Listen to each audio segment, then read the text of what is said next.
Hello, Judy Herman here. I'm so glad that you are meeting me. I am here to give you psychological wisdom and spiritual understanding.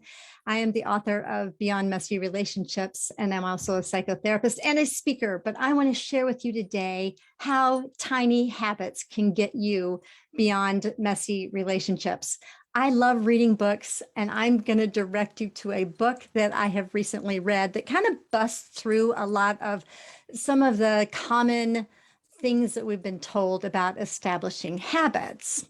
And one of those things that I came across, and this is the link is in the feed here, that it's really a profound book. One of the most awesome books that I've read about habits, because I've read several and I've put some things into practice. But what I've always told my clients and other people, and I think you probably have heard this, but there's definitely not research about this, but now I'm kind of questioning some research about some other things about habits, but like that it only takes 21 days to establish a habit. No, it takes more than that. Usually, and I've been telling people, yeah, if you're going to learn something new, establish a new habit, it's generally about 90 days to start a new habit and to learn anything new. And so I encourage people to stay with therapy for at least 90 days and learn how to do a certain dialogue method in order to really hear and understand each other, in order to change the relationship dance.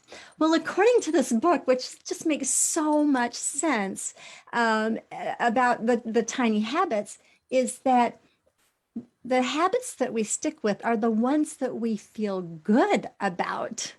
Yes, these are the ones we feel good about. Think about it. If you've given your child or your teenager an iPhone or a cell phone, it doesn't take them long to establish a habit of picking up their cell phone and iPhone and looking at it because they feel good. It's a dopamine high. Okay, so here's what I've learned about habits. They've got to feel good. And the author of Tiny Habits helps you to identify how to move toward a good habit that will make you also feel good about establishing it. Well, why am I telling you this? It's because it's tiny habits that can help you get beyond messy relationships.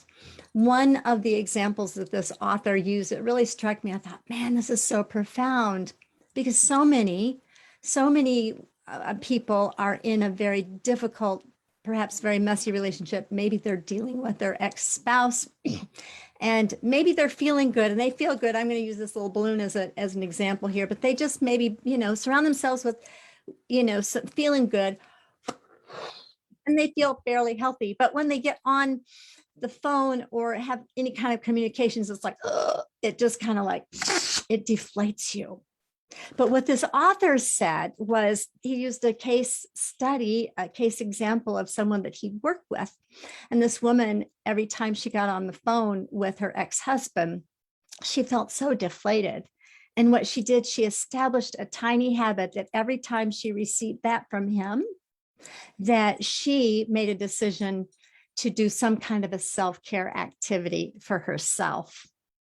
Yeah, I think, wow. So that, like, she had made that association in her brain that when she heard that, she would do the opposite to take care of herself. Well, what happened? She developed self-compassion. And she got to a point where she actually thanked an ex-husband for that being a signal for her to take care of herself. Maybe that was a nice hot bath. Maybe it was walking in the neighborhood, but she chose not to ruminate on the negativity that was coming at her, instead to do something good for herself. And maybe it was eating chocolate. I can't remember all the details or whatever, but it was something that helped her to feel good in her habits. So what she inadvertently was actually doing some self-nurturing and self-compassion. And then that self-compassion got pretty ingrained in her so that she was able to have have compassion.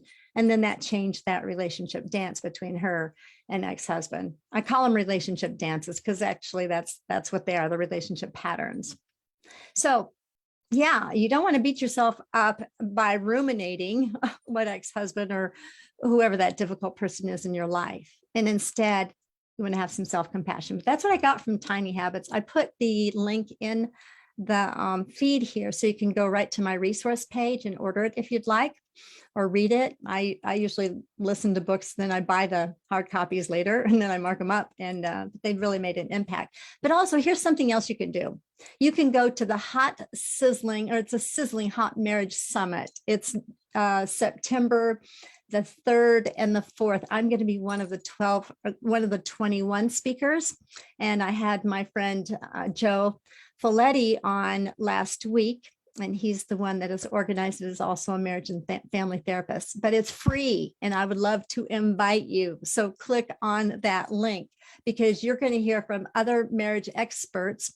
You're going to hear about some habits that they've established, or tiny habits, but it's the little things that add up and they make a huge, huge difference. So please go to my resource page and click on the link for the resources, the Tiny Habits book, or just click on that hot sizzling hot. I keep saying hot sizzling, but it's Sizzling Hot Marriage Summit. And you're going to hear from amazing speakers and how to change the dance of your messy relationship and to get beyond messy relationships. So yes, thanks for joining me. My name is Judy Herman, and I am the author of, there we go, Beyond Messy Relationships.